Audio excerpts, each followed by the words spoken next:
Good morning. Good morning, everyone. Hi, and welcome to the final breakfast in this season. We will take a summer break. That's the big news from right now. Thank you, Renate, for typing plus in chat. I was about to ask if you can hear us well, and if you enjoy what's happening, please type a plus in chat. By the way, find the chat window, use this during the conversation, because we will be, first of all, recording this, and second of all, everyone is on mute for the duration of the meeting, but we absolutely invite you to comment and ask questions and make this as interactive as possible. So without further ado, for the next 28 minutes, we will talk about Gap analysis. Gap analysis, correct. It's not like I don't have the presentation open already. Yeah. And as usual, yeah, we have a movie guessing game. So yeah. Yeah, this time, like I do ignore this sometimes, but this time there's a lot of movies, and this is the last conversation that we have. So feel free to guess which movie is used as an illustration for a particular slide in the chat. And just to make your life a little bit easier, the front one is not from a movie. It's a photo stock. All right. So like I said, we're recording this, and all breakfasts are available on YouTube. Just Google YouTube INTEA Learning, and you will find all breakfast from the past, 3 years or so. And this one will also be there next week. So if you want to share with somebody who missed today, feel free to do so. And we're also referring to some of those recordings, so feel free to find them and watch them if you haven't.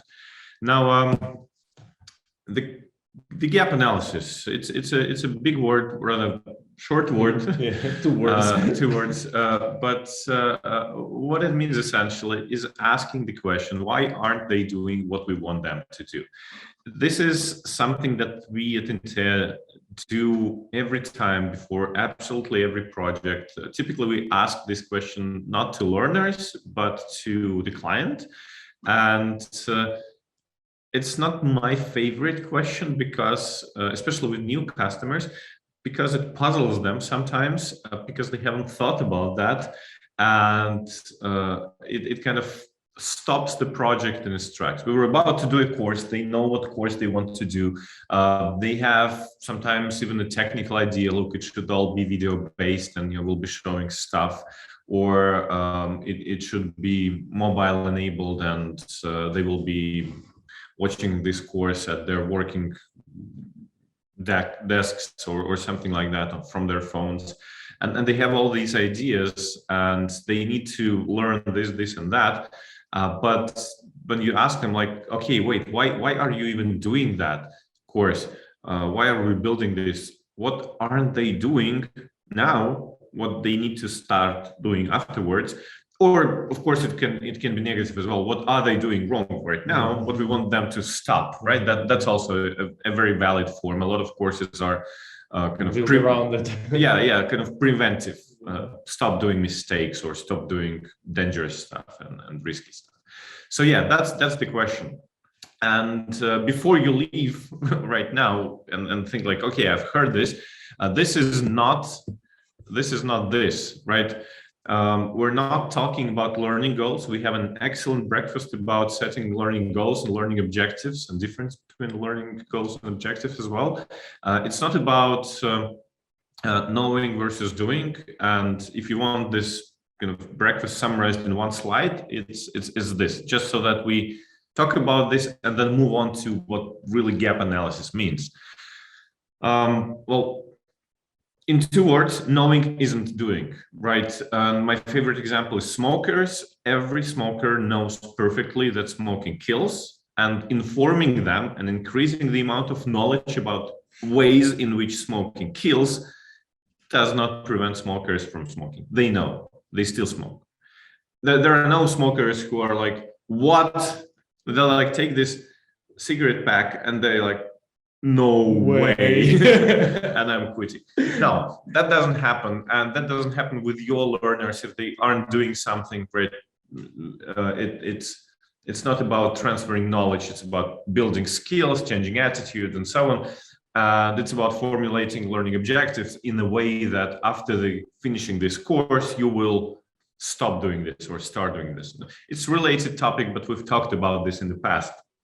It's about how you set goals for the course, so that you change behaviors. And we have a breakfast about it.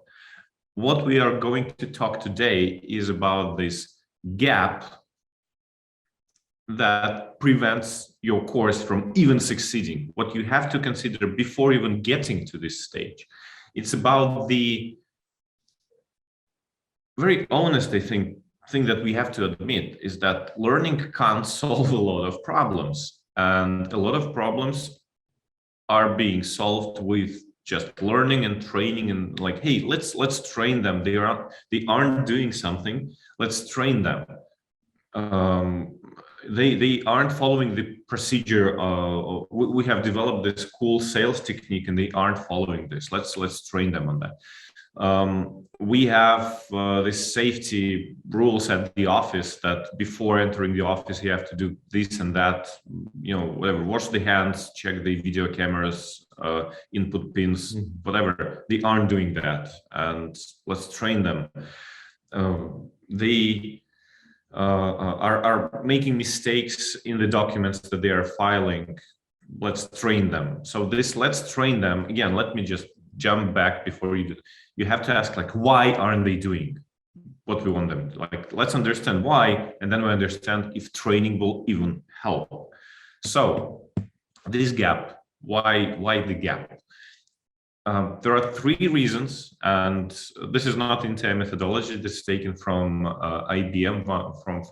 I'll share the book later, but it's from one of most useful books that I've read in my 13 or 14 years in e-learning. It essentially, the gap can be three things. First of all, can be knowledge, right? We know how to fix that. We're all learning and development professionals. It's knowledge and skills, basically. They aren't doing it because they don't know about that. They can't do that. They don't have the skills. The other one, and I can't say if it's 1/3 of the problem or it's 90% of the problem, depends. Every situation will be unique. This is why it's called analysis. Right. So the other problem is resources. They aren't doing that because they can't, like physically can't, or for whatever objective, physical, political, tangible reason, they aren't doing that. And the third one is motivation, right? And this one is from a movie, by the way. The previous one was also with a smoker. So motivation, again, that's something that, again, you can fix it with learning sometimes or in part and so on.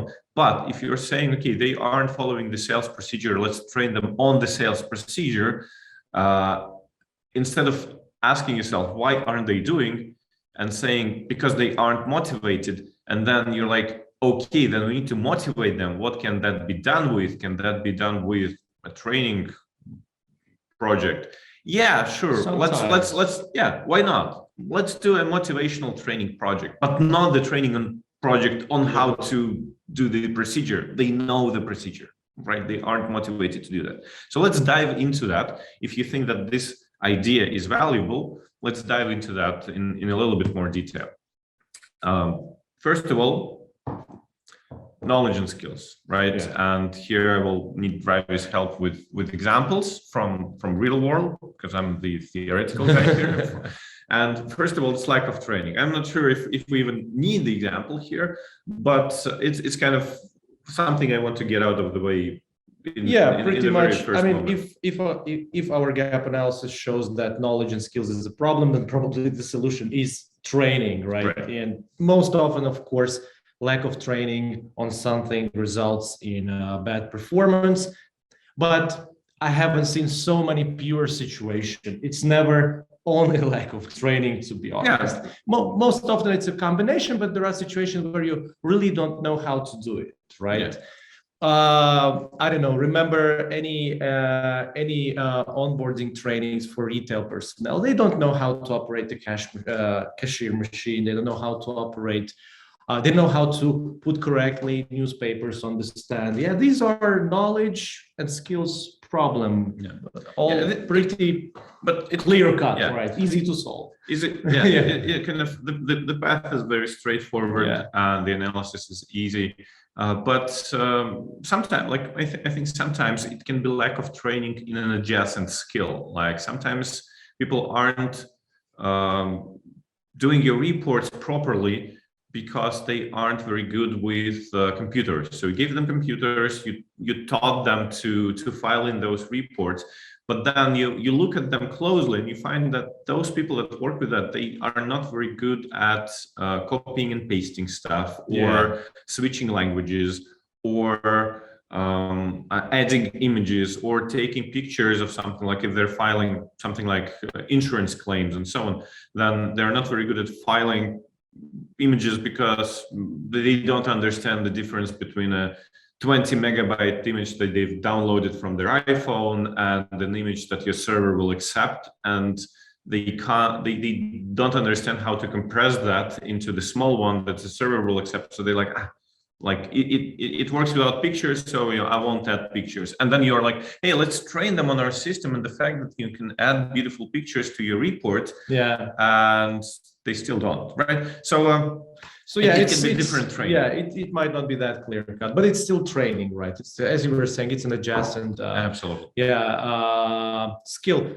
Hiring policy. I've run into so many situations, especially retail, where salaries tend to be lower, that people that are hired are just not, the gap is so big, and part of that gap is really that we are hiring not the right people. And that might not be only about the knowledge or skills. It also can be general, self-motivation, communication skills. So personality traits. So, and then training will not stick, of course, right? Because if somebody is an introvert, and we are trying to make them a very good salesperson or a public speaker, then it will the gap is so big that training will not bridge that. It's a long-term problem. It joins kind of this other one, the job requirements, which can be changing, because sometimes I can see that a lot.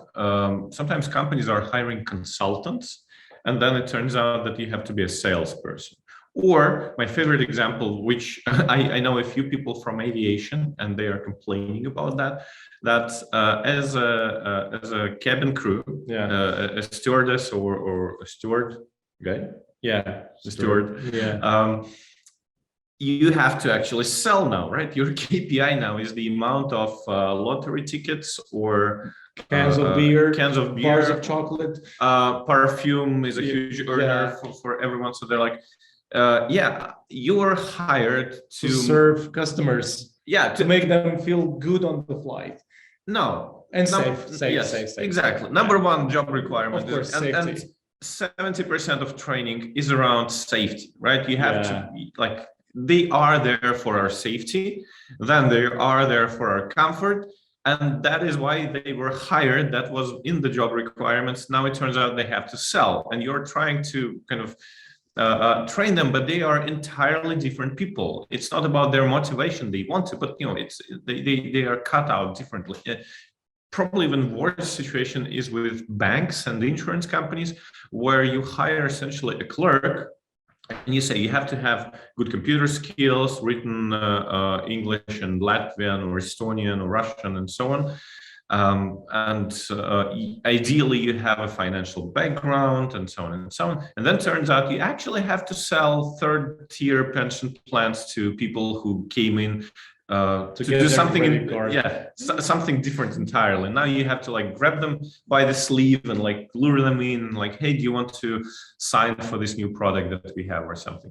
So that's another huge problem that you will not be able to fix with training that easily, and you have to go to a different level and say, okay, we're hiring wrong. Especially last note here, especially that becomes a problem when the person has spent that time on the job with the job requirements he understood, and then we have a switch of strategy, of culture, of values, of structure, and then we kind of think that training will fix that there's not enough skills there for this new kind of more active, more selling position, as an example. Again, another quick example, IT guys, right? So you hire someone to be a software developer, software engineer, and then it turns out that they need to have people skills because they will be meeting customers or participating in those meetings, and you're trying to train them on that.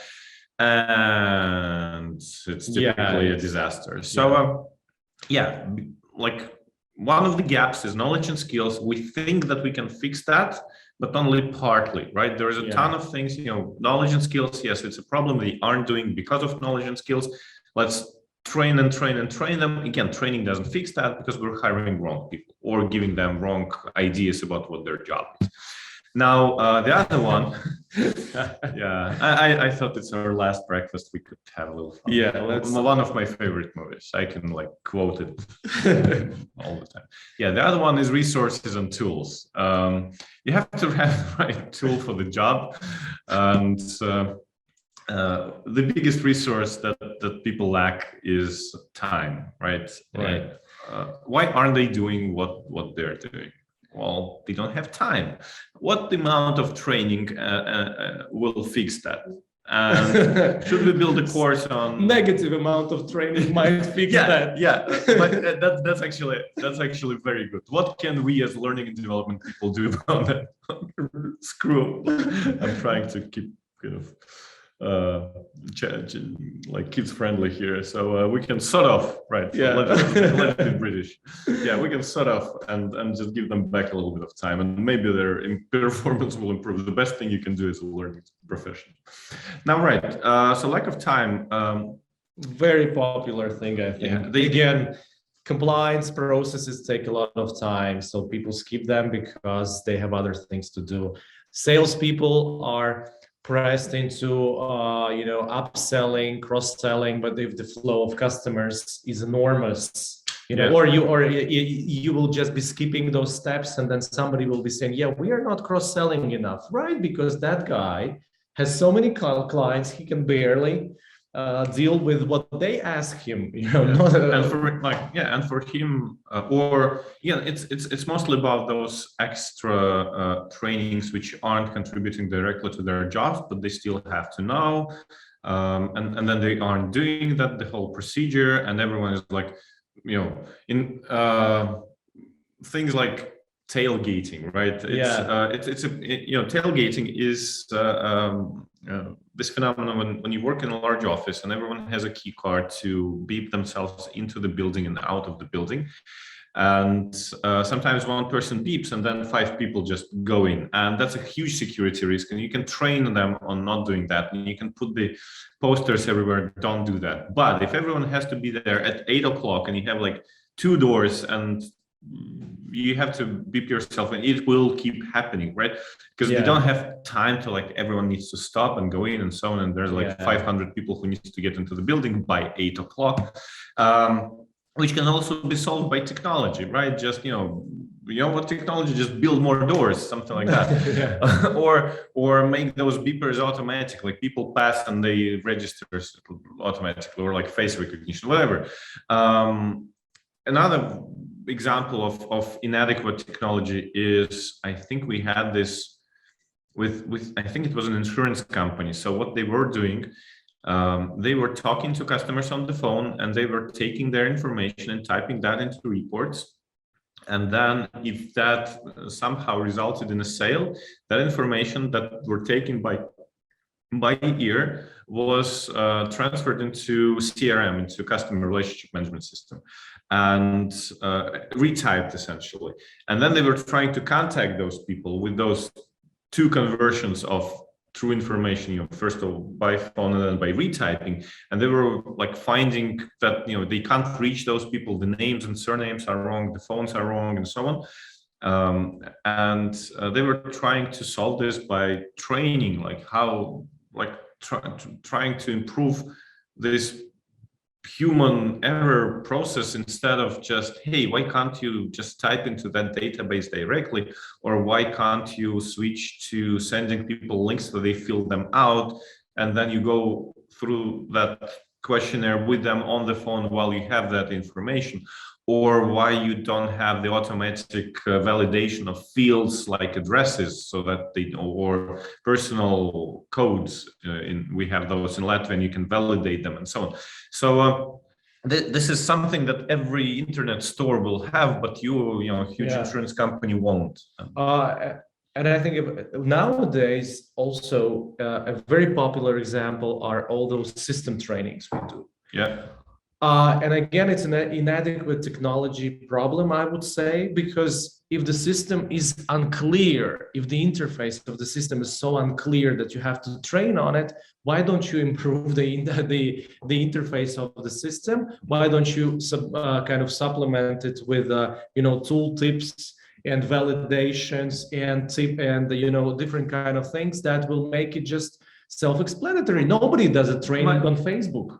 I mean, do you have a training on how to use Facebook? No, it's kind of intuitive, right? And of course, I'm exaggerating here, but still, a lot of the systems are just difficult to understand what is asked from. One of my go-to examples here is a company that we worked with, and the company was so essentially the operator had to call a potential client and go through 40 fields to get their information. That was for credit purposes, so they were loaning them money, so that information needed to be very accurate, because if anything, it goes to court and so on. Yeah. And they were going through that, and they came to us and said, okay, here's a 90 slide deck for 40 fields, essentially like on average 2 slides per field, which explain all the edge cases, everything that can go wrong, and people that don't have surnames legally, or house addresses which don't have house numbers, instead of they have house names, how you fill those in and so on. And we looked at that and we said, okay, it's going to be like a 4-hour training, which will not stick ever, because it's for edge cases, which will happen maybe 6 months after the training, and nobody will remember. On the backdrop of 10,000 people that you have gone through normally. So it makes no sense. And instead, we help them rebuild their questionnaire system so that the info from the slides is either automatically used in those fields or included as a tooltip and so on. And that was a huge success, and they were happy. We didn't take their money for that. I think it was just hey, we'll just help you, because I think we just didn't want to do another very boring course. So, and it's going to be a disaster. Like you do the course, you look at that half a year later, and like nothing has changed. Like, what was the point of the course? Yeah. So another example is when we were talking about training people to exchange currencies, and the client wanted them to know all the currencies by heart, to know all the safety features of those currencies, and even the grades of the currencies, because some of the currencies, like older dollars, they are changed differently than the newer dollars, and stuff safety like that. Features are completely different. And at that time we designed a system for them, which in the end they didn't implement, and they went bankrupt. But that safety system, that system was essentially just click a few buttons to select the currency. It shows you immediately everything on the screen, and you compare the note against that, and then you act on that, and it gives you all the actionable information there. Today, what I would do, I would just do a scanner with the phone. You just scan this with the phone. If you were in doubt, it shows you everything automatically. So that's the tech solution to lack of resources, not a training solution. Again, why aren't they doing? Because the tools that they have are crap. Like, they write by hand. Of course they do mistakes. Give them computers, something like that. And final thing in the resources, huge resource, is leadership buy-in. You can train people on something, and then they are not doing that, and you find out that actually their bosses are sabotaging it. Because they don't care about compliance, they care about amount of sales, KPIs, right? Stuff like that. They just don't care. So again, ask yourself that question: why are they doing that? Well, maybe you have to maybe it can be solved by training, but you have to train managers exactly. not the guys who aren't doing what they aren't doing. So yeah, that's another tip for you. And the final kind of and a little bit self-explanatory thing is motivation and culture. But we wanted to underline this culture thing here because it's really important. First of all, we touched on that KPIs and salaries, right? If I'm if my KPI in giving out loans is how much loans I have given out, then training me on know your customer, on anti-money laundering, yeah, I'll understand that. But if I look at a shady customer, do I really want to turn them away and follow the procedure? Maybe not even a shady, but a borderline customer. Yeah, let's say that's borderline. What I meant. Yeah, the one that it's a question of perspective. Yeah. The perspective will be positive because my KPIs are into that direction. Exactly, right. Or again, if my KPI is not linked to selling and you are trying to make me sell something, I won't do that. Why the stress if I'm not I'm not paid to do that. Yeah, I'm trained to do that. I'm not paid to do that. Yeah. So that's kind of very, very, very popular thing. Not like a huge area, like we said, is compliance. In that sense, compliance gets derailed by wrong KPIs all the time because all compliance, all safety training, IT safety training, and so on is counterproductive. Essentially, it slows you down. Yeah, it slows you down. Me as an employee, I'm thinking another procedure, another software, another this, another that. So it's not that we're saying that compliance is bad, and of course this is something you have to do, but just you have to be, I think, aware about it and think of ways how to sell it that or how to link it. And then there is an exact reverse of that situation when compliance is in the way of them doing something, right? So they know that what they need to do, they have the skills, they have the tools for that, but compliance kind of stops them because they will follow the procedure because their KPI is actually linked to compliance. Like if you make mistakes, you get fined, right? Yeah. So I will not do that. I will do, like they call this what, Italian strike, right? When you follow every rule to the dot. Yeah. So that it's entirely counterproductive and stops everything, but you can't really argue with the person because they are following the procedure exactly. Yeah. And if you press people with their KPIs into following the compliance protocols, they will not be doing what they're doing. And no amount of training on doing that will help as long as you have this hurdle in front of you. And the final thing is culture. This isn't us. We're a bank, not a coffee shop, right? So why are serving customers coffee? Why would we even do that, right? Yeah. Or we're an airline. We're here for safety of people. Sales, I quit. Yeah. Or I will try to sabotage this as long as possible. Another one is public service, right? What do you mean they are our clients? For 30 years, they have been coming to us, and sorry, I'm starting to vent here because I'm dealing with something. For 30 years, they've been coming to us and asking us to retrieve that information from this glorious archive that we have.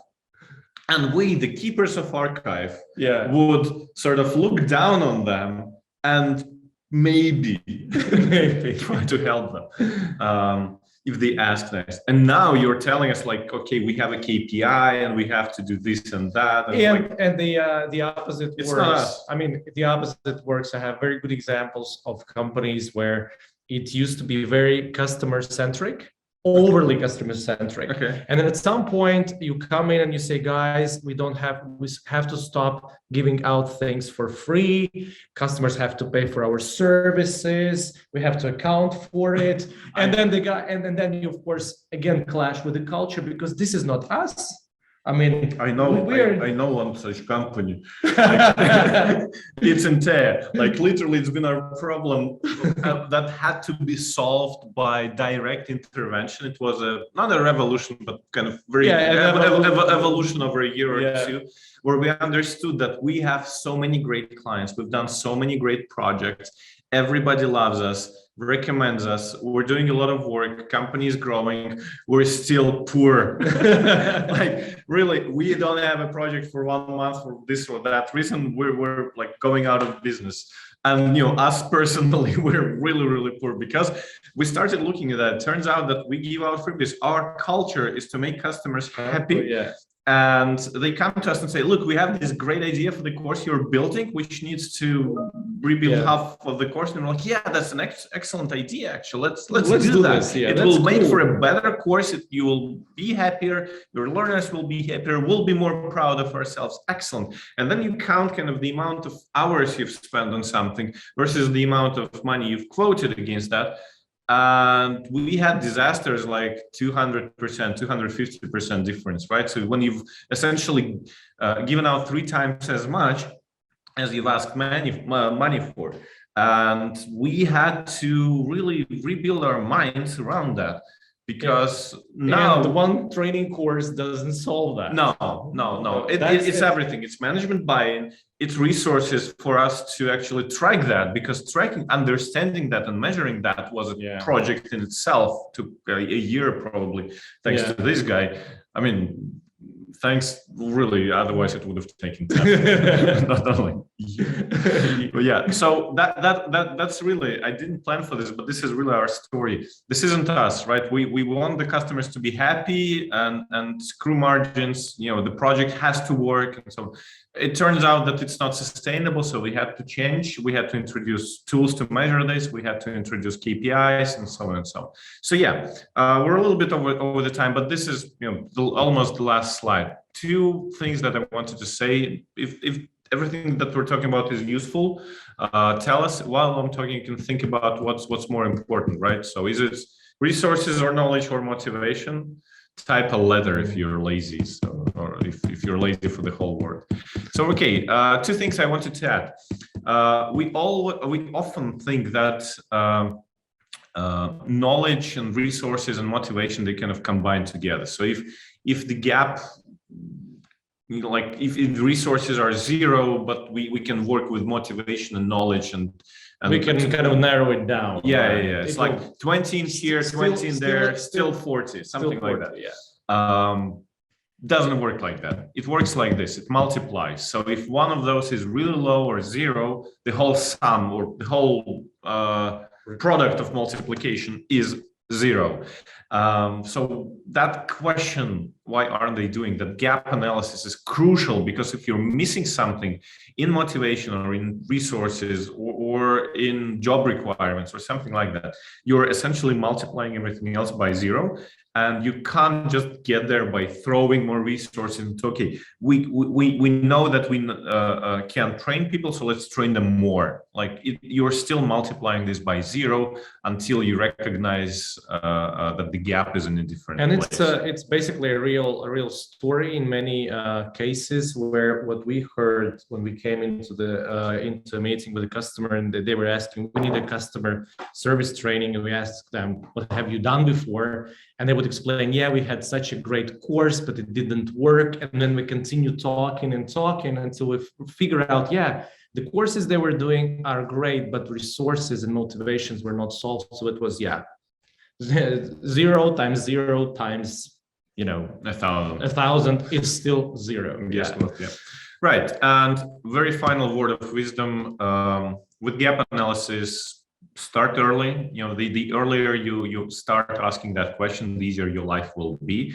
It's something that earns you a seat at the table, that we've again talked about a lot. How do you transition from learning department to being on the board, being a chief learning officer personally, or having the learning department, getting them invited to big meetings and so on. Analyze deeply, right? Don't just look at that. Again, even with training, it can be an adjacent skill, right? With with leadership buy-in, again, you can be looking at the wrong people, not at the managers, but at the people who aren't doing. But in essence, you have to be training somebody else, and so on. So kind of try and see a bigger picture and a deeper picture at the same time. And yeah, set expectations. If you have your own customers who will come to you and say, okay, we need this training on this and that, ask them the tough question. If they can't answer that, or if the answer is not that, yeah, it's absolutely training and need on this for those people and so on, then just tell them that, yeah, we will partially bridge that gap. It might help, but it also might get multiplied by 0 easily. And set those expectations, like take a stand, because otherwise you're setting yourself for a disaster. Okay, you agreed now, but a year later, when the situation hasn't changed or has worsened, despite the amount of training you have provided, questions will be asked of you. So setting those expectations is again something that earns you a seat at the big boys table, because we do understand that learning and development are sometimes they have a little bit less of institutional power inside your respective organizations. To put it mildly. Depends. Of course, depends. Yeah, but yeah, I can only agree to that about setting these expectations, challenging your clients, because so many projects. And I mean, it will also be an answer to a question. We need so many trainings in our company. And if you do a very good gap analysis, you might well say that 50% of those, let's say, look, it's not a training. I loved your negative training example. that was really cool. Yeah. So yeah, sometimes negative training is the answer. Yeah. All right. So with that, thank you so much for participating today. This went a little bit longer because we don't want to let you go. This is our last talk with you for the next few months.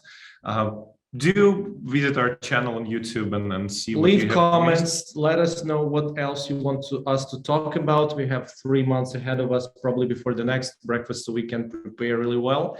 And yeah, let us know if this one was useful. Any thoughts, comments, and yeah, share with colleagues. Share with colleagues. Absolutely. Right. Thanks, guys, and have a beautiful weekend. Bye-bye. Yeah. Take care. Bye-bye.